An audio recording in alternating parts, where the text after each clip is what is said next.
الحمدللہ رب العالمین والصلاة والسلام علی رسولہ الکریم اما بعد فاعوذ باللہ من الشیطان الرجیم بسم اللہ الرحمن الرحیم کنت کنزا مخفیا فاحببت ان اعرف فخلقت الخلق صدق اللہ وصدق الرسول الکریم۔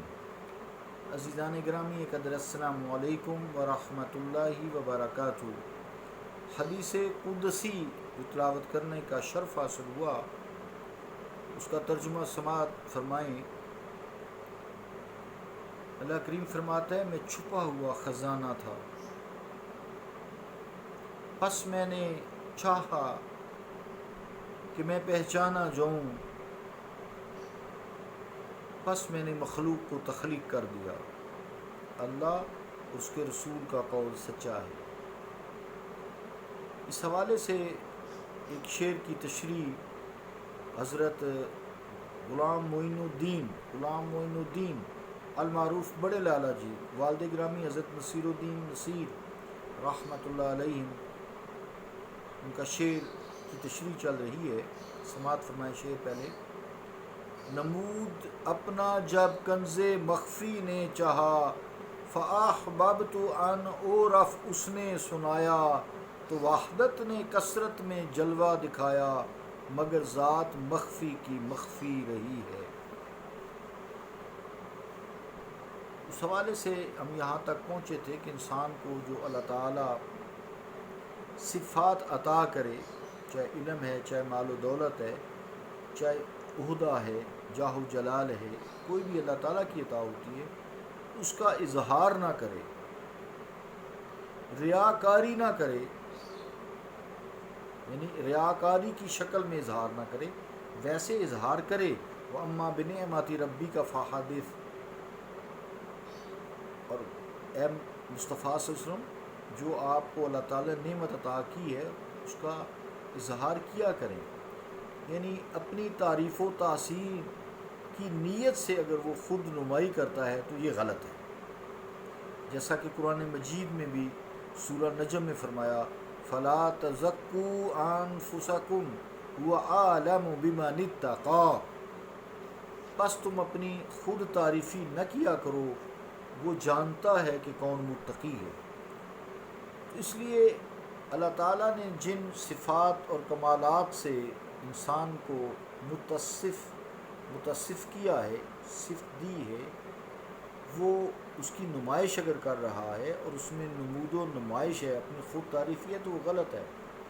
لیکن اگر جس نے وہ صفات عطا کی ہیں اور وہ خود تعریفی یا ریاکاری نہیں کر رہا، تو درست کرنا چاہیے، حکم ہے اللہ تعالیٰ کا۔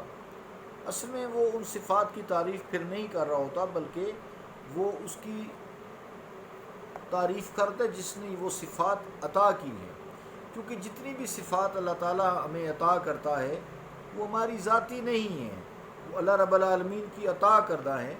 تو ان صفات کا اظہار اگر بغیر ریاکاری، نمود و نمائش کے ہو تو وہ اللہ تعالیٰ کی ہی تعریف ہے، کیونکہ اسی کی ساری صفات ملکیت ہیں، جو اسی کی ہیں اور ہمیں عطا کی گئی ہیں، اس کی عطا کردہ ہیں۔ جیسا کہ قرآن مجید میں بھی اللہ تعالیٰ نے فرمایا: فَسُبْحَانَ الَّذِي بِيَدِهِ مَلَكُوتُ كُلِّ شَيْءٍ،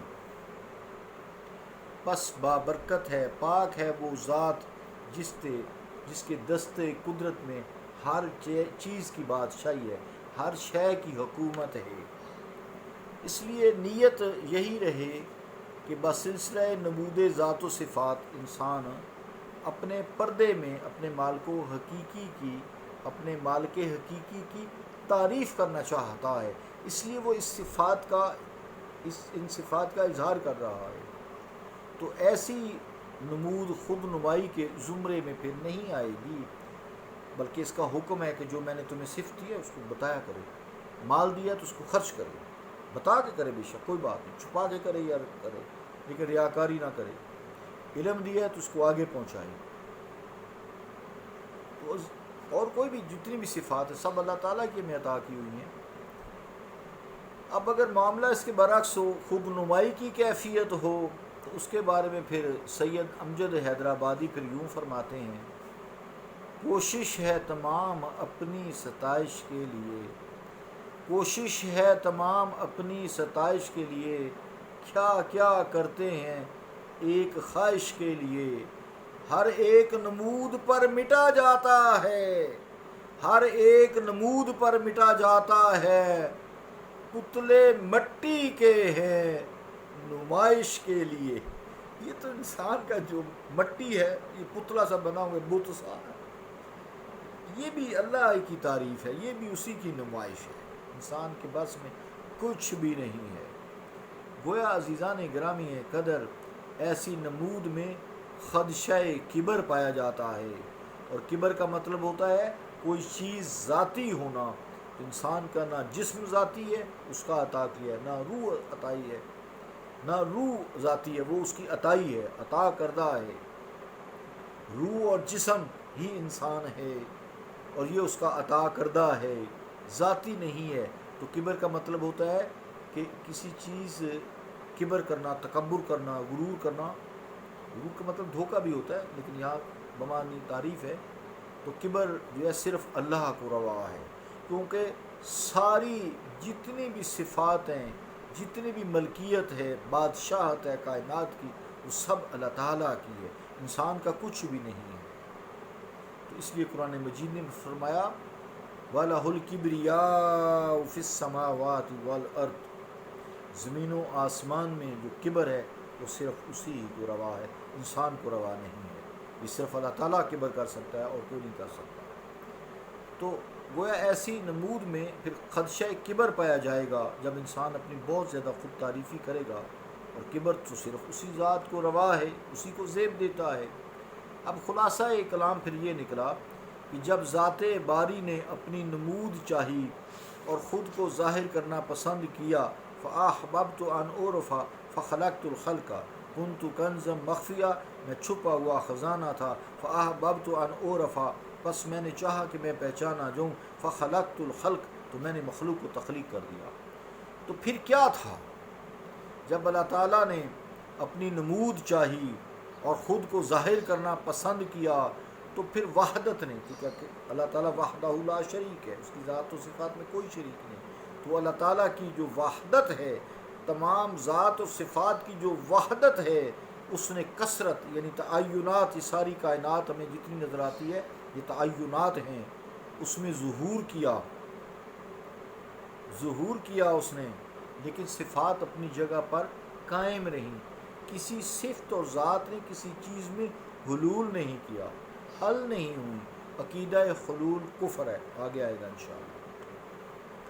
تو پھر دیکھنے والوں نے بھی نظر رکھی ہوئی تھی، جو اس کے قریب تھے، تو انہوں نے بھی کہہ دیا سید امجد حیدرآبادی رحمۃ اللہ علیہ کے زبانی، وہ پردہ سے حسن جاویدانہ نکلا۔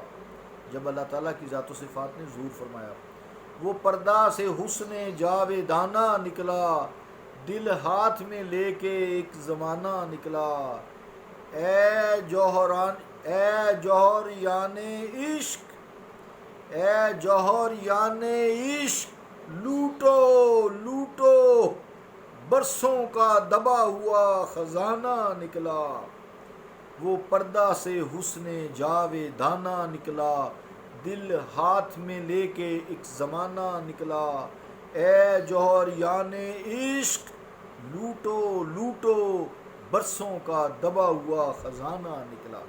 تو اللہ تعالیٰ نے صفات سمیٹ، اللہ تعالیٰ کی صفات جو ہے کچھ لوگوں نے سمیٹ لی، اس کا قرب حاصل کیا، مگر کثرت میں وحدت کی اس غیر معمولی جلوہ آرائی کے باوجود ذات مخفی کی مخفی رہی۔ اس کو ہم اب کل کریں گے۔ تو وحدت نے، دوسرا مصرع شعر کا، تو وحدت نے کثرت میں جلوہ دکھایا، مگر ذات مخفی کی مخفی رہی ہے۔ پہلا مصرع ہے، نمود اپنا جب کنز مخفی نے چاہا، فَأَحْبَبْتُ أَنْ أُعْرَفَ، اس نے سنایا، تو وحدت نے کثرت میں جلوہ دکھایا، مگر ذات مخفی کی مخفی رہی ہے۔ صلی اللہ تعالیٰ علی رسول خیر خلقہ محمد وعلی آلہ وصحبہ اجمعین برحمتک یا ارحم